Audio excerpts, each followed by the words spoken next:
Lelaki ni semua orang gelak kan. Sekarang orang sanggup bayar mahal untuk dia menconteng. Dulu lukis dinding rumah je, sekarang Lamborghini, Brabus, Skyline, semua ada bedal. Zamir budak kampung kerja kampung, tapi ada satu benda yang dia kaya, kreativiti. Dari kecil tangan dia tak boleh duduk diam. Orang lain nampak dinding putih, dia nampak cantik boh conteng dinding ni. Orang lain nampak pintu buruk, dia nampak ini barang art berat boh. Siang kerja macam orang biasa, tapi malam dia dengan dunia dia sendiri. Baru cat, spray, benda ni semua lebih penting daripada tidur dia. Orang lain layan Netflix, dia layan tutorial kat TikTok. Orang lain lepak mamak, dia melepak depan dinding. Saing-saing semua gelak. Zamir mau buat gapo gini? Melukis boleh boh mu makan ke? Tapi Zamir dia dok berhenti weh. Dinding rumah dia penuh dengan karya. Dia tak kisah orang cakap apa. Satu hari dia post dekat sosial media, orang tengok, orang suka, view meningkat berjuta-juta. Sampai satu hari TV3 call nak buat liputan rumah kayu yang dia transform. Dari usang kayu jadi masterpiece. Dari kosong usang jadi location art berat di Cendering, Terengganu. Zamir bijak bawa nama dia. Kalau dia stay dalam zon selesa, dia akan tenggelam.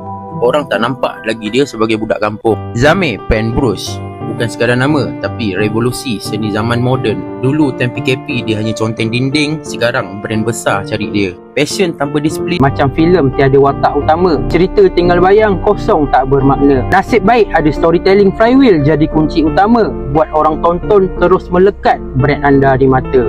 Luang masa 1 minit untuk lihat special offer aku yang ada dekat posting pertama.